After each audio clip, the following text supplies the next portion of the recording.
બદલ હું 14 ગામના તમામ સમાજના 28,000 મતદાતાઓને આ જીતનો સહી આપું છું। સાથે સાથે કોંગ્રેસનું મોવડી મંડળ અને કોંગ્રેસના કાર્યકર્તાઓ જે રાત દિવસ મહેનત કરી, સર્વ સમાજના જે યુવાનોએ મારા માટે રાત દિવસ મહેનત કરી અને ખભે ખભો મિલાવી અને જે સંઘર્ષ કર્યો, આ એની જીત છે। હું રોટીલા જિલ્લા પંચાયતના તમામ મતદાતાઓનો અને કોંગ્રેસ હાઈકમાન્ડ તેમજ કોંગ્રેસના મોવડી મંડળ તેમજ તમામ નેતાઓનો ખૂબ ખૂબ આભાર માનું છું।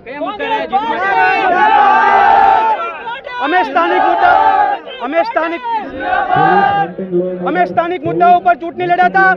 મેં દરેક ગામે જઈને વાત કરી હતી કે હું યુવાન છું, તમારા માટે કામ કરીશ, અને યુવાનોએ મારા સાથે ગભેથી ગભા મિલાવી અને ગામડે ખુદી વળ્યા અને આ જીત છે એ સર્વ સમાજના યુવાનોની, આગેવાનોની, મહિલાઓની, બહેનોની જીત છે। અને આવનારા 5 વર્ષની અંદર એ દરેકે યુવાનને સાથે લઈ એક ટીમ બનાવી અને જનતાના જે પણ કામો કરવા પડશે એ કામો રાત દિવસ કરીશું। અને કોંગ્રેસ પાર્ટીના હાઈકમાન્ડનો પણ હું આભાર માનું છું કે આટલી નાની ઉંમરે મને ટિકિટ આપી। આઈજી બ્રિગેડનો શું મહત્વનો રોલ રહ્યો? આઈજી ટીમ એ વર્ષોથી અમારી સાથે જોડાયેલી છે। આઈજી બ્રિગેડ એક યુવાનોનું સંગઠન છે જે અલગ જિલ્લાઓની અંદર, અલગ ગામડાઓની અંદર ફળેલું છે અને કોંગ્રેસ પાર્ટીની વિચારધારા કઈ રીતે કોંગ્રેસની અંદર મજબૂત થાય એ આઈજી બ્રિગેડનું કામ છે। ત્યારે આજે આઈજી બ્રિગેડના એક સાથી ફરીથી એક સત્તા ઉપર આવ્યા છે, ત્યારે હું નવા યુવાનોને કઈ રીતે એ કોંગ્રેસ પાર્ટીની અંદર લાવી શકું અને જે પ્રજાના કામો છે એ કઈ રીતે કરી શકું તેના માટે સંઘર્ષ કરીશું આવનારા 5 વર્ષમાં। આમાં દિયોદર તાલુકા અને લાખણી તાલુકામાંથી મેજોરિટીની જિલ્લા પંચાયતની સીટો કોંગ્રેસ તરફી વિજય થઈ છે।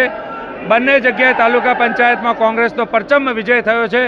યુવાઓ, સાથીઓ, વડીલો, માતાઓ, બહેનોનો એક તરફી મતદાન કરી કોંગ્રેસના સૌ કાર્યકર્તાઓએ મહેનત કરી અને સૌ ખભે ખભા મિલાઈ કોંગ્રેસના પૂરા મોવડી મંડળે મહેનત કરી અને દિયોદર તાલુકા પંચાયત અને લાખણી તાલુકા પંચાયતમાં કોંગ્રેસની બોડી બની રહી છે।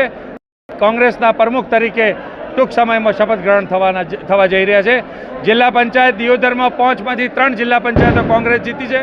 સાથે લાખણીમાં બી જંગી મતોથી 5માંથી 3 સીટો કોંગ્રેસ પાર્ટી જીતી છે। એટલે આપ જોઈ શકો છો એમ લોકોએ હવે મન બનાવ્યું છે અને આવનાર સમય કોંગ્રેસનો છે અને 2027નું બ્યુગલ વાગી ચૂક્યું છે।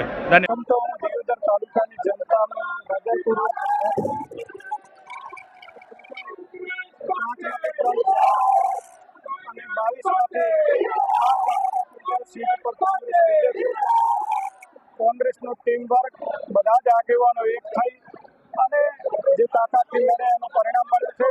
અને મીડિયાનો પણ આભાર માનું છું, પ્રજાજનોનો પણ આભાર માનું છું અને ચોક્કસ આ તાલુકાના વિકાસમાં કોંગ્રેસ કટિબદ્ધ બની અને આ તાલુકાનો વિકાસ કરશે।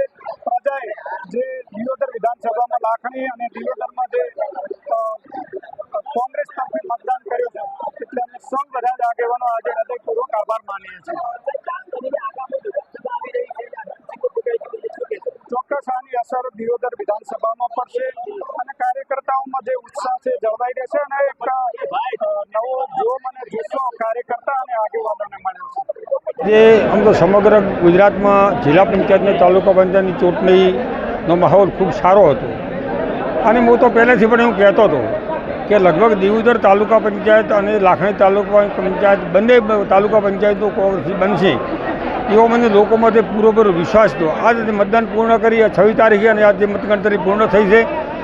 મતગણતરી પૂર્ણ થઈ એમાં 22માંથી 21 સીટોમાંથી 12 કોંગ્રેસ જીત્યો છે। એક સીટની ગણતરી બાકી છે પણ તાલુકા પંચાયત દિયોદરની હોય 100% કોંગ્રેસી થાય છે અને જિલ્લા પંચાયતના 5માંથી 3 જિલ્લા પંચાયતો કોંગ્રેસે કબજે કરી છે।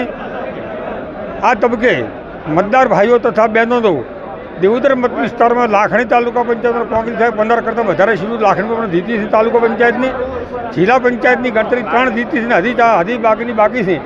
એક મારા વિસ્તારમાં જે નેહડા જિલ્લા પંચાયતની સીટ આવતી હતી એ પણ કોંગ્રેસની જીતી છે।